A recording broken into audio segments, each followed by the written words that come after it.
friends. Welcome to another episode of the 10 Laws Podcast with East Forest. I'm Mr. Forrest. This week, I have a conversation with Carrie Wilkens. Carrie wrote a book that deals with addiction, and it's a subject I wanted to get into. I think it's especially timely this time of year. A lot of us, as we enter into the new year, we're reevaluating sort of different levels of addictions and attachments and just new habits and old habits and what we want to be bringing into the new year. So I'm sure you're going to find it useful and interesting.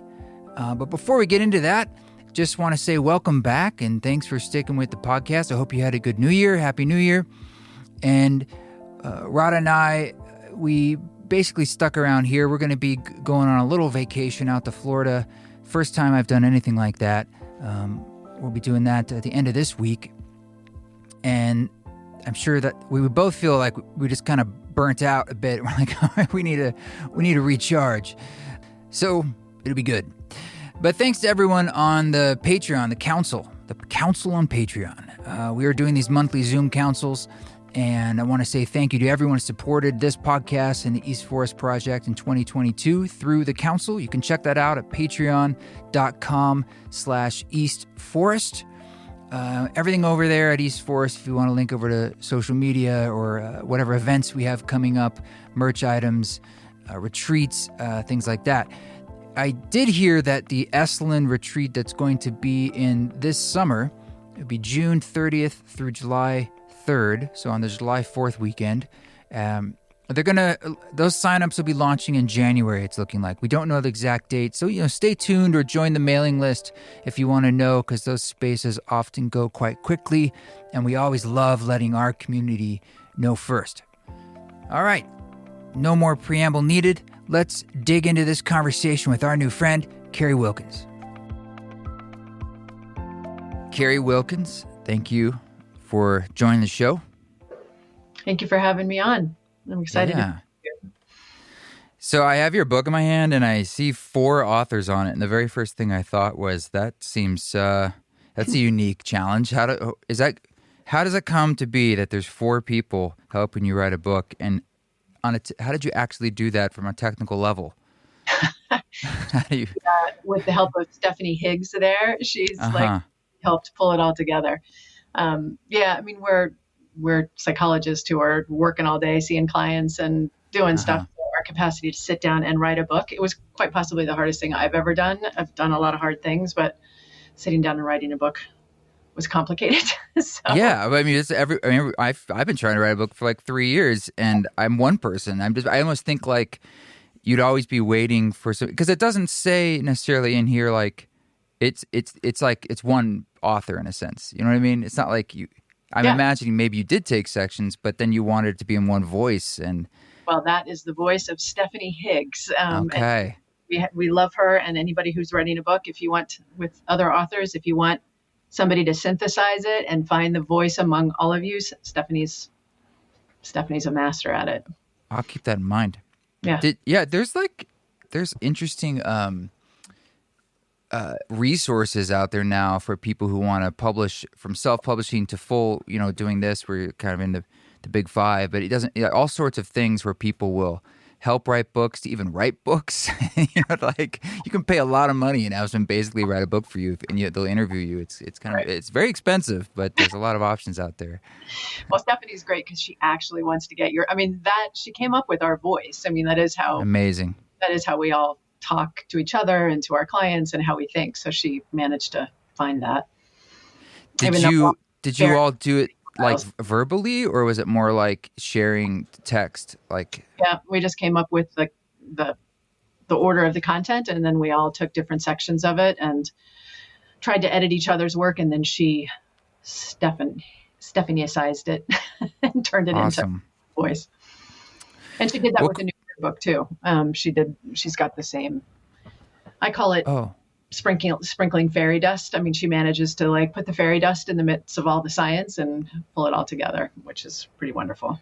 That's great. Well, there's a lot here. I want to ask you some questions to get into this. The book is about addiction, and let's just start kind of top level from there, because that word itself in some ways brings up different feelings for people. And some people, are you familiar with Dr. Carl Hart? Yeah. You ever heard of? Yeah, I met Carl last year, and we had some fascinating discussions because he's Guy. yeah, and I think he would take umbrage with the word addiction. I don't want to put words in his mouth. I might be wrong, Right. but let's just start there. Like, what does it mean to you, and what do you think people might have issue, in a modern day approach to addiction? Well, to be completely truthful with you, I never use the word. I don't Except talk about on the cover. we said beyond addiction. Of course. Yes. Because we actually want to move on from that word. It was kind of purposeful because, the publisher and everybody was like, nobody's going to pick it up if it doesn't have that word on it, because people still relate to that word. And we were trying to particularly capture family members who were trying to help a loved one. So they're in the self-help section, right? You need to have something in there that gets them to pick up the book. Right. But we specifically called it Beyond Addiction because we don't use any of that stigmatizing language. And there's a whole section in there about like the downside of attaching labels to anything, and trying to label a person as an addict or an alcoholic or any of that. It's just, most people don't resonate with it. If, they tend to push those labels away and not want to be those things. And, the point is you can also help people at so many different levels of the problem. It doesn't have to be like, let's talk about it when you're in kind of full trouble with it. Like you're having 2 or 3 drinks too many a week. Do you want to talk about that? That doesn't mean you have a substance use disorder, but you might be misusing substances in a way that isn't aligned with your values or isn't great with your health. And are you open to talking about that? Let's just start there. So I take umbrage with the word as well. Okay. All right. You're on the same page there. Well, I can totally resonate with the idea of maybe, hey, I'm drinking a little more than I want to. And I recently pulled back from some pandemic habits. And I know a lot of friends have too. But you just start to think about how pervasive, what do I call it? What's a better word than addiction? Habits you don't like or that aren't? I tend to call them habits. It's like a habit. Okay. Habits.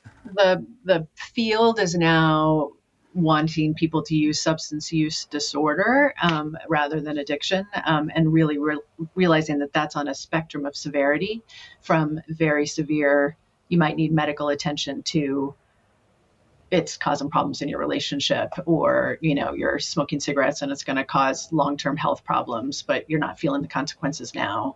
So that's the latest that kind of scientists and doctors are supposed to be, the language people are using. But again, I think people balk at feeling like I have a disorder, which is also understandable. Yeah. Like I tend to talk about it as like your relationship with substances. Like what kind of relationship do you have? And is it a healthy one, one that serves you well, one that doesn't have any consequences? And are you kind of being able to be honest and truthful about that? Well, beyond substances, I'm assuming this would apply to things like the internet, pornography, really anything that you feel compulsive or perhaps, what is the line? What do you think is a litmus test for it feels like a habit that isn't serving you? Or is that the line? I think we usually just ask people to reflect on, are there consequences to your mental health, your work life, academic life, your relationships, and your physical health? Are there consequences that you would rather not have, that are directly linked to that substance use? And instead of being able to say to yourself, I don't like that consequence, so I'm going to shift this behavior, you're persisting with the behavior in spite of the consequence. That's usually when it's kind of crossed over into, maybe this is a little bit more of a grooved in habit, or problematic relationship that's worth getting a little extra help and attention with. I think what's difficult on some levels is how insidious some of those negative effects can be. They're not as easy to see, or they're not as direct, like A to B. Yep. Let's take social media for an example. What if you're like, I don't know, someone's on TikTok a lot. I think I read a statistic that the average user of TikTok, I believe it's 60 minutes a day or something like that, which I found surprising. And most of those people, I would think that there's not a problem. Like they enjoy it. It brings levity or something. But it seems compulsive on levels that is not even recognized consciously. Right. Yeah. I mean, especially with the social media and internet and things like that. I mean, I think it's just like, have you lost yourself? Did you just lose time that was valuable to you? Did you lose time that you could have spent developing another hobby or investing in your relationship or, doing something else? I think and being able to account for time, especially during the pandemic, I think is really difficult for people.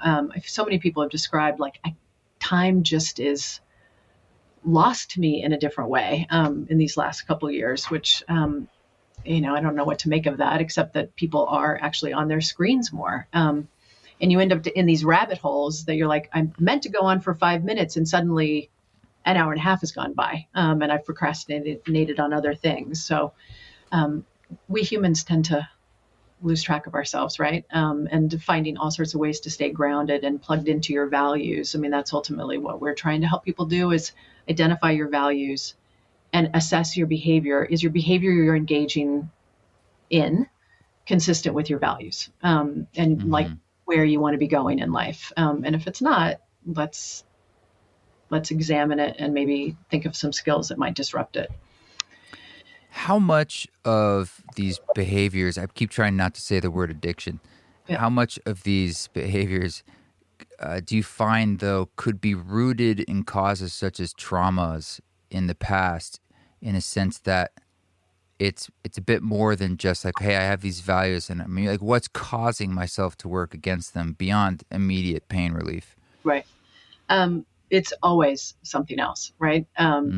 One of the ways that we talk about it, so our approach is called the invitation to change approach. And one of the key parts of it is helping people understand the problem through a different lens. And the first step of that is something that we call behaviors make sense, which is really being able to say, okay, what part of this behavior, how does it make sense? If I'm drinking or I'm on TikTok or I'm looking at pornography, whatever the behavior is, right?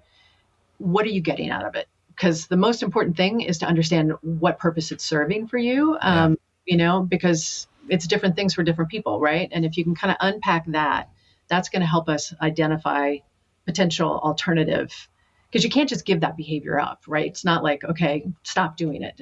It's costing you too much. Stop, right? Well, if it were that easy, we wouldn't have the addiction problem that we have in this country, right? It works. It's meaningful, and it's probably treating something, like you said, like trauma, or, it's treating my anxiety. It's helping me sleep. It's treating pain. It's helping me avoid conflict with my loved one. It's helping me push my feelings away. It's helping me feel better about myself. It could be a whole host of things that a substance or any behavior is helping you with. So you want to understand that first, so that you can have some understanding of where you need to go in terms of replacement behaviors, and also have some compassion for just how hard it is to give it up. And especially for people with trauma histories, trauma, PTSD, and substance use go hand in hand for most people. Actually, they think like up to 70% of people who present for treatment in substance use programs have trauma.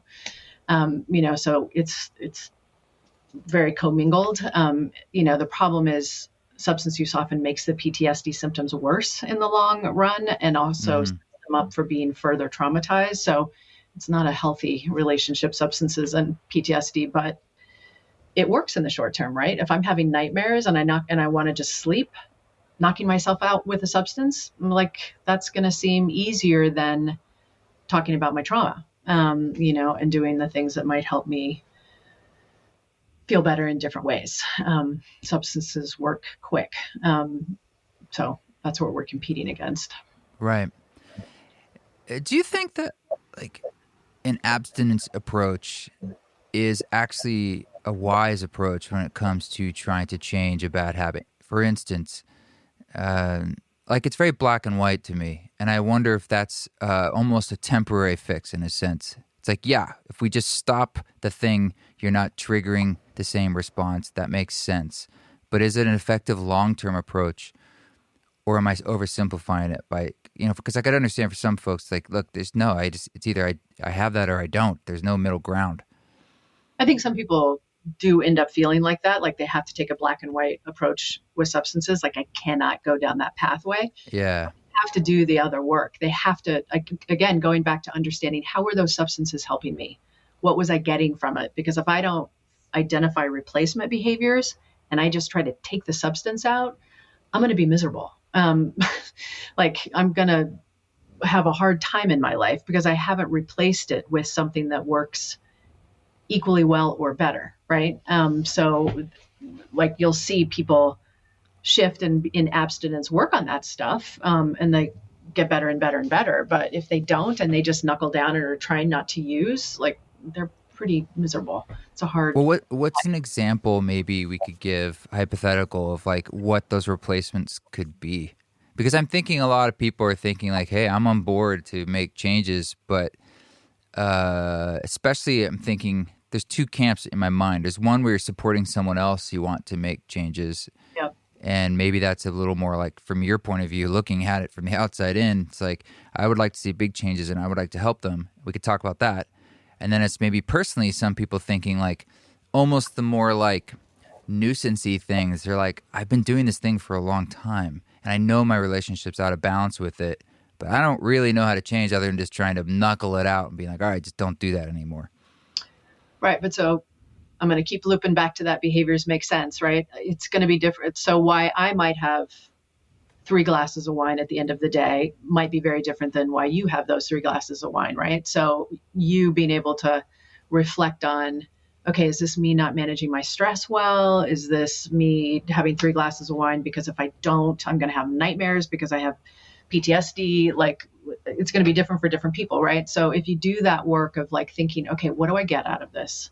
How is it quote unquote helping me? Or how do I think it's helping me? How did I get into it in the first place? Because also what causes somebody to start using substances and their reasons will be very different than they've been using it for 25 years and are using a lot, right? At that point, they might be using just to keep themselves okay physiologically because they're physically dependent on it, right? So those are different reasons in terms of why they're using. But I think people just being able to be like, okay, if I'm using it for stress reduction, what are some other things I can start practicing, whether it's a mindfulness practice, exercise, changing how I eat, changing my relationships, changing who I spend time with.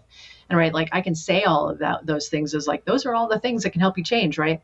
They all take a lot of work and they take a lot of practice. And one of the things that we talk to people all about is like, you got to practice new things and they're not going to work as quickly and as easily as substances do. So you're going to have to tolerate that. Like, if I just smoked pot tonight, I'd feel better instantly. Whereas I'm going to try to not smoke pot and I'm going to do something else with my time, which may or may not be as rewarding. But if I do that 15 times in a row, I'm going to get better at it. And that new behavior will take hold. I think that's what people underestimate is just how much behavior change is in giving up a habit. Because you got to give up the habit and change all those behaviors. And then you have to learn all this new stuff. And we as a culture don't have any compassion for all the work that it takes. We just want it to happen quickly. And I think that's the missing thing that people don't talk about enough, which is it takes work and practice and time. Yeah. We also live in a world that is pushing it to be kind of extreme. It's like, you should be happy, right? And not just like, okay, it's just being placid or normal. That's not okay in a sense. Like, no, we're supposed to be happy all the time. Or, it's like equilibrium is a wonderful place of almost like non-emotion. And it really is like, I don't know, maybe that's what we really should be aiming for. Or having the full range of emotion. I think that's the other thing, like to your point of like, human beings are not perpetually happy. And in fact, follow most human beings around throughout a day and they're not happy that much. They're worried about the future. They're ruminating about the past. They're worried about their kids. They're upset about what they had for lunch, right? I mean, we have a whole range of feelings, but we're not doing such a great job of teaching how to accept and deal with all emotional states. This belief that we have to look great all the time and be happy all the time versus being human and having some compassion for ourselves and each other that the human condition is pretty freaking messy. And I mean, I think that's so much of the self-medicating is about, is intolerance of that. So you mentioned before about some interest you might be looking at. You did the MAPS training. You're interested in, I'm assuming, how certain psychedelic therapies might apply to addiction work. Is that accurate? Yeah, very much so. What's been your experience with that so far, and what do you think the promise is? I mean, I'm familiar. I think some of the audience is with some of the early research that happened in even the 50s and 60s, and some new stuff now. But where are you at with that?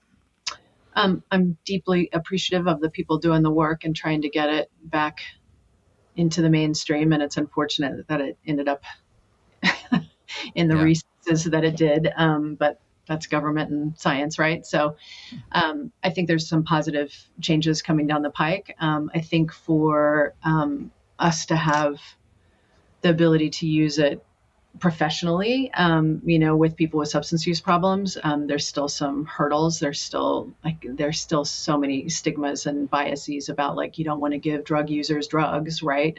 Like that panic in doctors is still pretty present. But I think the tides are changing. And I think a lot of those traditional psychiatrists and, people that have grave concerns about psychedelics with people with substance use problems, I think they're going to pretty quickly have to change course to be more accepting of, the fact that one size doesn't fit all. And I think, like, people with serious substance use problems, like, we should be offering them as many options as possible to heal their wounds, so that they don't turn to substances. So I'm deeply appreciative of it and hope that the next, but I will also say I think there's a hidden belief in some of this stuff that if I just go on a journey, everything's going to be good for me. And I'm going to work it all out in one journey, and that's going to be it. And I don't have to do all this other stuff. There's still a little bit of the quick fix mentality in there, which I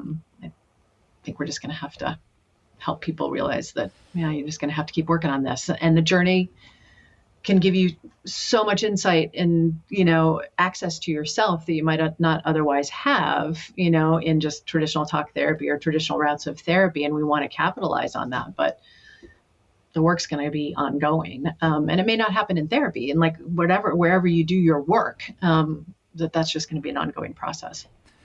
But you're touching on something I think that could be a really special alchemy for those who can afford to do this work. But it's that it becomes such a bigger, deeper experience psychologically and spiritually. And I've often found a lot of the most meaningful changes I've made in my life, it's not just my mind saying, like, look, I see what's bad, I want to make these changes and make a plan. Usually it's involved a spiritual element. Like, there's sometimes when I've had certain psychedelic experiences in my life that really helped me make changes, it's because I had such a deep felt experience of something. Like, there wasn't really much arguing with it anymore. It was so clear to me. Like, I had almost like a vision of what was possible, and I felt it. And then it's like, how do you argue with that, right? And when you come back, it's like I could ignore that, but it also, like, in the moment was so true to me that it went way beyond what I could talk around in therapy. Right. But I never had the opportunity to combine the two. And, I've often asked therapists whenever I would meet them, like, have you done any psychedelics? Just wondering if we have any common ground on sort of the unseen, so I can even try and talk about it. Because I think bringing those two together could be really powerful. If we sort of like the things that are way beyond, or I should just say bringing what we do know to the table with what really we don't know. Absolutely. And I think more and more therapists are coming around to that. I mean, we're doing trainings with our staff about just how to not stigmatize clients who come to you and say, hey, I'm considering, because it's not legal for us to do it, right? So we're not doing it. But if somebody found somebody to go on, who was doing it and went on a journey, for us to actually be curious about that and encourage it and say, come back and talk about it and let's explore what came up for you. Like, it's not something that you have to hide or not tell me about because you think I'm going to get upset with you for exploring That's this. Crazy. Yeah. I mean, of course you should talk about it. But a lot of people don't. And we've had lots of clients come and say their therapist expressed significant concern that they were going to have a psychotic break or like horrible things were going to happen, you know, which shut them down from talking about it, versus helping them actually think about, okay, what do you want to go into the experience? Like, what's your intention? What are you hoping for? And just like doing some of that prep work with them, you know, because as a therapist, hopefully you know the person pretty well, you know, and you can give all sorts of suggestions about how that could be beneficial to them. Yeah. So to me, that fits into the definition a bit of beyond addiction, or, you know, thinking in new ways. So what are some of the other things that you're going through? You have everything in here from craft to many, many things in here. But how can we think about this in a new way? Like, what are we missing, and what do you think's on the frontier? Well, so the book and the new workbook were specifically written for family members who were trying to help a loved one, because I mean, I don't know how much you know about the addiction treatment landscape, but, you know, it's been a pretty one size fits all place up until very, very recently. I mean, I think things are changing for the person with the substance use issue faster than it's actually changing for the family members. You know, most treatment programs were very 12-step. It was like you were either wanted to be abstinent and going to meetings, or we didn't have anything for you, right? Yeah. That's changing a little bit. Like there's harm reduction programs, and more practitioners are willing to able to say like, sure, maybe you need to stop using substances right now, but I don't know if that means you have to be abstinent for the rest of your life, or let's just work on right now, right? And or what you want to do right now. And if you want to try to moderate, like, so I think there's some flexibility now developing for the person with the problem, but family members still get the same horrible messaging. They get told they're codependent. They get told they can't do They get told they can't do anything. They get told your loved one has to bottom out before they're going to change, use tough love, do an intervention, back up. They just get the worst messaging on the planet. None of it's based in science. None of it's actually true. So that's where's that coming from? I mean, if for it's people who are therapists. Well, but it's just the cultural. I mean, that was the old school. The codependency developed hand in hand with the 12-step world, right? It was like, you know, the loved ones had a disease too. They had a disease of codependency. So when you go to these traditional treatment programs, the family gets told they have a disease too, you know, and that there's really nothing they should be doing to help their loved one, you know, which is, or the help that they're supposed to be doing is to distance yourself and let your loved one figure themselves out. The model that is in that book, Beyond Addiction, which is craft. There's a treatment approach for family members called community reinforcement and family training. It's a terrible acronym. It's scientists and educators. Could be worse. Yeah. Like the worst at names, but it's really trying to help the family member realize how to activate their loved one's motivation and to really reinforce positive changes and reinforce the healthy changes that you hope to see, using communication strategies, you know, so like you can lower defensiveness, really being able to take better care of themselves so they're not just kind of rescuing constantly, and then really letting natural consequences play a role instead of making themselves the consequence. A lot of loved ones will think if I lecture enough, if I threaten enough, if I do all this stuff, maybe my loved one will change, right? So they kind of inadvertently make themselves the consequence, when if they just kind of like stepped back from some of that and let the natural consequences occur. You know, I use this example a lot in my trainings. I worked with this woman whose partner was coming home and over drinking every single night. And she would feed the kids and he would kind of sit in his chair and drink and kind of pass out. And she'd get the kids to bed. She'd go upstairs and she'd wake up furious with him because she'd had such a bad night. And he was essentially passing out and not remembering anything. And so was able to kind of say, my partner's a nightmare. She's mad at me all the time, right? Because he literally didn't remember because she was picking up the mess around him. She'd like pick up around his chair because she didn't want the kids to see it. So she started to just leave him in his chair instead of bringing him upstairs. She left him in his chair with all the beer cans and stuff around him. So his teenage kids came down in the morning and saw him and he was embarrassed. So he actually had the reality check of like, oh, my kids are finding me in this chair in the morning. And that makes me feel really bad, versus my wife being mad at me because she spent 2 hours cleaning up the mess. So she kind of got herself out of that managing him place. And he shifted his behavior because he didn't want his kids to find him. Like that was meaningful to him. His wife being mad at him wasn't meaningful. He'd gotten used to it, so it didn't matter anymore. So just helping people be a little strategic in terms of how they're helping, but to actively know that they can help, and that they can play a really active role in supporting a loved one changing some destructive habits. Yeah, I imagine that's really tricky because I also know with partners, like the partner can get so easily triggered by these sorts of behaviors, right? And then it just starts snowballing from there into like, what are we fighting about? I mean, it's easier said than done to sort of like, well, I'll pull back a bit. And you say like, let the chips fall as they may in a sense. But I would imagine a lot of those chips are falling on the partner in 100%. A sense, in the family. So you really are taking the high road there, which is honorable, but I would imagine difficult to do.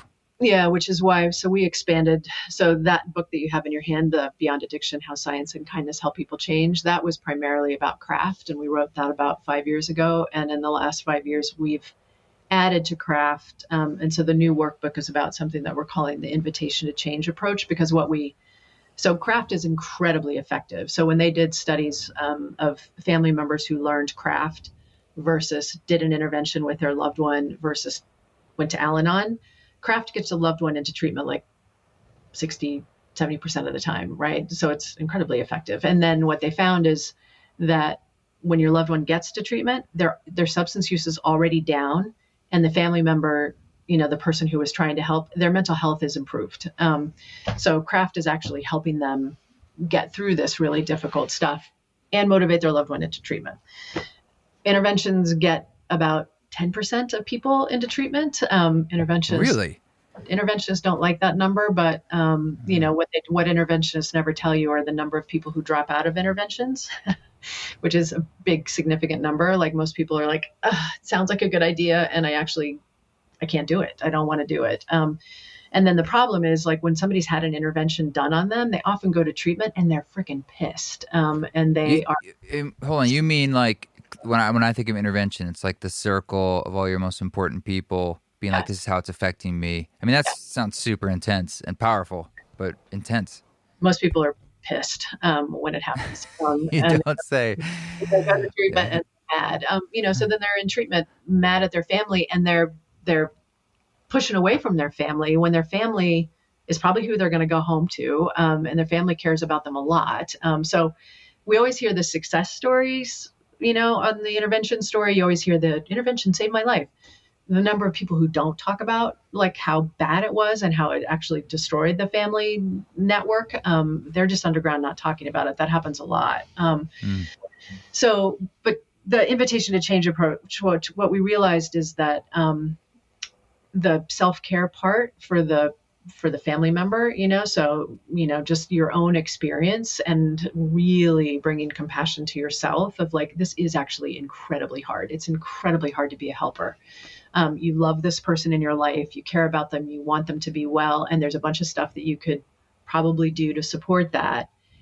And you're getting beat up by this process, right? It's hard to be living with somebody who's really struggling with substances. Family members struggle emotionally. They're often like terrified, especially with fentanyl in so many things now. Like they're scared. They're often being taken advantage of financially, or have they're supporting a bunch of stuff financially. So, so their mental and physical and financial health are really being adversely affected. So we really beefed up that part of like, you got to take care of yourself, and you got to get support through this, so that you can use these skills. These skills will help you be more effective, which we know you want to do, because you would have pushed away from your loved one a long time ago if that's what you were going to do. So there's some things here that you can learn, but understanding yourself and understanding your triggers, understanding when you should or shouldn't engage with your loved one because you're at your wit's end and you probably shouldn't be having that conversation. That deep knowledge about yourself really is a big pillar of the invitation to change approach. It's called we call it helping with self-awareness, like really spending time understanding that so you can be effective. I mean, is this like kind of the prerequisite being that the person that you want to change also agreeing that something needs to change? No. Craft was actually designed for family members whose loved one was resistant to change, like really resistant. It was designed to help those people. And the original studies on Craft were people with who had loved ones who were like homeless youth, like really like people who were like, I don't want anything to do with treatment. And they were able to get them into treatment. So it's really effective. They're effective strategies. People just don't know about them. And it's not how we talk about addiction in this country. I mean, again, I think it's changing, but like the language around how we talk about somebody with a substance use problem is incredibly off-putting. It causes people to go underground. Like people with substance use problems don't want to say, I'm an addict or an alcoholic, and they don't want to be labeled that. And their family members don't want to acknowledge that's what's happening in a family. There's actually been studies done about how families are stigmatized. So if you have a child who has a substance use problem, your neighbors are thinking bad things about you. I mean, you can rest assured. Sure. I could understand that. They're judging your family. They're thinking you failed as a parent, and that something's wrong with your family. And people know that. So part of our mission is to really try to help people realize, like, everybody knows somebody. They're just not talking about it, right? Like most of us know somebody who's struggling in some way. And if we could all just talk about it honestly and with compassion, I think the world would be a better place and we'd be able to help each other more. So. Is that, though, the bedrock, do you think, of the approach that makes it different? Is that it's positive versus punitive? Yeah. I mean, how would you see the difference? Yeah, I mean, that's another thing we've more than proven in this country is that punishment does not work for addiction problems. We have like one of the most horrible overdose rates in the world. And we've got the highest rate of how we punish substance users, right? So something is massively amiss. So the punishment doesn't work. And treating people with kindness and getting them the support that they need and understanding the function that substances serve for them, we think we'd be able to help more people. Wow. And families want to help, but they tend to be so embarrassed and so full of shame that they don't seek support. So that's the other part of the culture that we're trying to change, is to just like realize and we're training lay people. So the invitation to change, part of what we're trying to do is train lay people to support lay people using this approach, because not everybody's going to want to seek a mental health provider, right? But they might go speak to their faith-based leader. They might talk to the parent down the street. They might talk to somebody in their community. So if we can get this into the hands of lay people where they can share it with each other, that would also, I think, because I think if first responders, teachers, I think if a variety of people actually had this understanding of substance use behavior in particular, but just habits in general, behavior change in general. If we understood it better and could talk about it, we'd give each other better advice, right? And we'd have more compassion for people who struggle and it's not going so well. We'd want to understand it and want to support them versus judging them, which is what we do right now. Let's go back to if you feel like you would like to see some behavior change in someone, you feel like it's not serving them or others or yourself. What are ways, though, that you're helping them come on board to that without labeling them or without it turning into an accusation? I mean, it seems tricky. Yeah, well, I was, I can't remember, just in getting on your show, I was looking at one of your, I think it was a YouTube video, but you were talking about listening and listening to music as a way inward. We don't listen to each other, right? So one of the big parts of the invitation to change approach is helping the family member or the person who wants to be the helper, right? Use communication strategies to actually just shift the whole dynamic. Because when we're anxious or we're mad at somebody because their behavior is so problematic, we tend to come at them in a particular way, right? We want to lecture them. We want to give them advice. We want to tell them what you're doing is terrible, right? Which just causes the other person to go underground. So the approach is full of all these communication strategies to lower defensiveness. one of the things I say to people is like, I can make you defensive in a nanosecond by how I talk to you, how I ask my questions, the tone of voice I use, right? Like I could activate defensiveness, or I could create an environment where you want to tell me more. And I could ask you open-ended questions where you want to tell me more. I can reflect back what I'm hearing you say, in ways that make you want to reflect even more, versus creating tension between the two of us and having the conversation go sideways. So a lot of it is communication strategy training, which most people find incredibly helpful just in their life in general. Like so many people. I was going to say, imagine if we taught that in school, maybe a little meditation, and we also teach communication, how not to make people more activated, how to de-escalate, how to get what you want, Exactly. Yeah. No, so most people are like, wow, this is super helpful with my loved one who's struggling. And it's helpful in all of my life and my family in general is functioning better, which is reinforcing in and of itself. Do you think that that's something that I'm trying to think of really common problems. And do you think one of them is people not even realizing how their own actions or words aren't getting what they want? It's like your methods aren't very effective, but you're having a hard time even seeing that, you know? Oh, for sure. Yeah. Are you asking how many people are aware of that? Well, yeah, just sort of in your work, if you're what are the common blind spots in a way that we all have, but they're blind spots to a lot of us. And we're like, no, I know several people who tell me they are amazing communicators. And all I can think to myself is those are usually the people I'm like, you're one of the worst. And it's so strange to me. You think you're one of the best. And the people who are just pretty good at it, they never say those kind of things, you know? That's very true. I think with in trying to help people with substance, I'll just stay in kind of my world a little bit. I think when you're trying to help a loved one or somebody who's trying to help, it's usually because they're so emotionally freaked out, right? They're really scared, or they're really mad, or things have happened that have got them emotionally activated. So they're just wanting to impart information, which is understandable, but they're doing it with too much intensity. So right. To really slow them down, which is part of why we have them go through the behaviors make sense. Can you just pause for a minute and reflect on your loved one? How do you think their behavior makes sense? Why do you think your loved one uses substances? What do they get out of it? Because that increases their empathy, right? So that can increase in your empathy can decrease that agitation and tension, and if you go into a conversation with a little bit more understanding and curiosity and willingness to ask questions of hey, I think I worry you're smoking a little too much pot, but I'm totally curious what you think. And I really want to understand what you get out of it. I really want to understand how it helps you. Tell me about that. Right? That's going to create a very different interaction than you going in and saying, I see you smoking pot way too much of the time, and I think it's doing X, Y, and Z to you, right?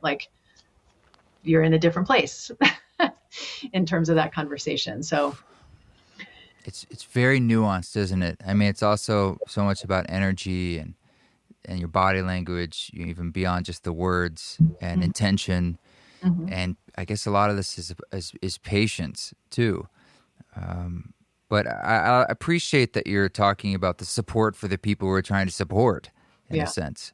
In that, how does all change happen? In a lot of ways, it happens by being supported, or at a minimum, you're being witnessed or reflected by your actions, in a sense, and that's how you start to affect change. And so it is an important discussion to talk about how do we help make this world we want to see. Starting with the ones closest to us. Yeah, well, I think that's some of the most profound benefits of the groups that are historically around, substance use treatment programs and the 12-step community and all of these things that have been out there. One of the most amazing things about the 12-step community and why it's so helpful to so many people is that, you've got these great models, right? Where you've got somebody with lived experience who's yep, I was totally where you were, and this is how I got out of it. And yeah, I floundered around for a decade, and here I am, right? I'm alive, and my life is X, Y, and Z, right? So they can act as a model with a certain amount of lived experience. And I think creating more, but that's a very specific model, right? That a lot of people don't resonate with, and a lot of people are never going to like take to that. So, and that's historically been the only thing offered. So part of what's happening now is this much bigger net of people saying, I changed my behavior through meditation. I changed my behavior through psychedelic work. I changed my behavior through joining a religious, a faith-based community, whatever. I mean, we change in all sorts of different ways, and having people be open to, you got to find your path. But you're going to have to do something, because if you're going to give up something that is taking up a lot of space in your life, you're going to have to replace it with something else. I mean, that's the most important message, is that you're going to have to find something else that works, and really take the time to practice and groove in that new behavior. And so I just think, going back to your point about support, the value of support, of having somebody say, I was also skeptical that these strategies were going to work. And I stuck with it and I practiced it. We've got all these parents who are trained in the invitation to change approach, and they're starting parent support groups across the country. And they've got all these like moms, and some of these moms are people who've lost kids to overdose, and they just want to give back to other parents. They're like, my kid is not on the planet anymore. I got a bunch of bad advice. I feel like if I had been doing this stuff, my kid might be alive, which for us is the most gut-wrenching feedback. It's like, oh, that's horrific. And I'm so grateful that you are wanting to play this forward so that other parents have a different experience. But those guys are like, incredible role models for perseverance, practice, trying different strategies, and just trying to do whatever to help your kid thrive. And it might take a decade. I work with this mom. I just got off the phone with her a little while ago, where I'm constantly saying to her, this is a marathon. Like, it feels like a crisis right now. He's going to be struggling 2, 3, 4 years from now. Like, I got to keep enough gas in your tank so that you're okay 2, 3, 4 years from now. Like, you can't leave it all on the mat right now. Like, he's been struggling for 4 or 5 years. He's going to keep struggling. So we've got to help you embrace that struggle and live with it and thrive within it, because it's not going to go away. Her kid's got pretty serious mental health issues. So it's not going to, she can't make it go away. She has to figure out a way to live within it, and do her best. So, but trying to help people see that it's painful. Yeah. And realistic, and recognizing that life is full of so much, and sometimes it is very difficult. I mean, I have compassion just because the world itself is so dynamic, and there's already all these outside stresses happening, and I know that bleeds into a lot of folks in triggering to make addictions feel worse. I mean, have you found that it's been increasing like the past few years, or has it sort of been steady? Yeah, it's always been.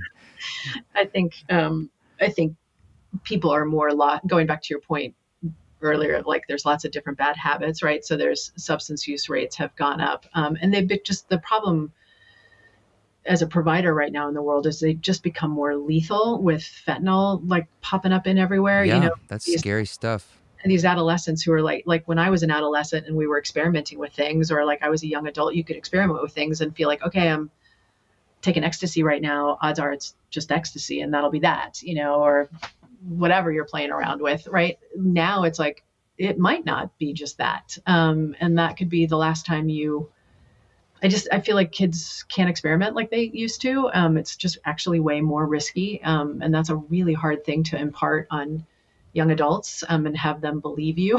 It's just, they're just like the same old message. It's like, be careful, don't. Right.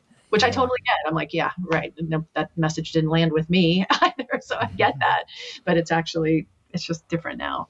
So I think it's scarier. But I think mental health, like what they're finding with adolescents and young adults, is mental health is actually real. They're really struggling. I think the pandemic and anxiety and the impact of social media, I think is the toll it's taking on this particular generation. I think is going to show up for a while. I think there. Do you know if like a lot of that stuff is causing more addictions, like social media pressures, or it's sort of like, I should say, other bad habits that might not be substances. They're things like social media, perhaps, that start to cause more substance abuse.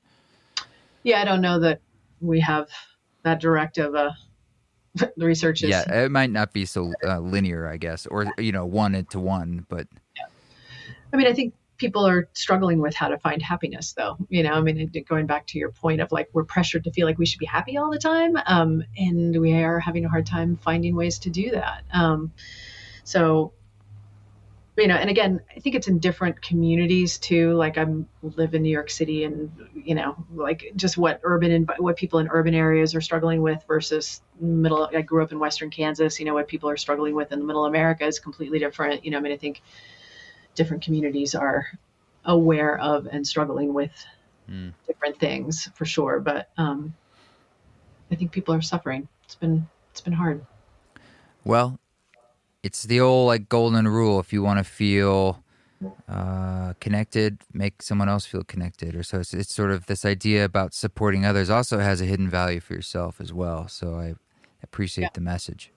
Well, when you notice on the cover of the book is kindness, we kind of put that front and center also because I think that's the other thing that is getting so lost right now. Like human beings we respond to each other so much better if the person we're talking to is being kind versus combative or judgmental or critical. And don't say, wow. Kindness, right? More kindness. Right. Jesus. So, well, what kind of resources or where can people connect with you, or what would you recommend? What are next steps for people if they want to go deeper? Yeah, sure. So the Invitation to Change approach, you can do a deeper dive on our website, which is our nonprofit website, which is cmcffc.org, CMC Foundation for Change. You can also, it's Beyond Addiction Workbook. It is a nice user-friendly workbook for people who might be interested in that particular approach, the Invitation to Change approach. But the cmcffc.org website, we have all sorts of free resources for people who are trying to help a loved one. There's free video content from us. There's all these links to free online support groups that people are doing. So we're hopefully in the next year, we're trying to build that out so that it's just a repository of free information for anybody who's trying to help somebody with a substance use problem. So that's the goal with the foundation, which we're starting to get there. We're doing more trainings, and we've got a team of people who are training. There's a guy in Uganda who's taking it to Uganda actually, and was just talking about how in Africa it's also like incredibly stigmatized and nobody knows how to talk about it and support each other within the family. It's pushed out of the family. So we're starting to reach different parts of the planet, which is totally fascinating and interesting just in terms of different cultures talk about or don't talk about substance use problems and how families are treated. So we're trying to make the world a better place in that respect. Great. Well, I'll link to that, and I appreciate you taking some time to talk through the subject and just helping us dig a little deeper into it. Thank you. Yeah. No, thank you for having me, and just hope your listeners, like if they do want to change a habit, just give yourself time and practice on learning the new behaviors to fill that space. You can't just take it away. You got to put some other good stuff in there. Sounds like a law of the universe. It's almost Newtonian. Right. Yeah, it's right in front of our face. Well, thank you so much. I appreciate it. Thank you so much. Thank you, Carrie, for coming on the show. Really appreciate it. Enjoyed the conversation. This song that you're hearing in the background is called Devour the Sun. It is not a release track. It's from a little score I did for a mini documentary many years ago as a project with Marmoset Music in Portland. Maybe one of these days I'll get it mixed and I can get it out there as a single or something. I kind of like it. It's fun. But otherwise, hope you all are going to have a great week and a good start of your year. Thank you again for listening. You can support at patreon.com/eastforest or go to East Forest. Just join the mailing list. You guys keep walking your walk. Don't take any shit, but if you do, do it with grace.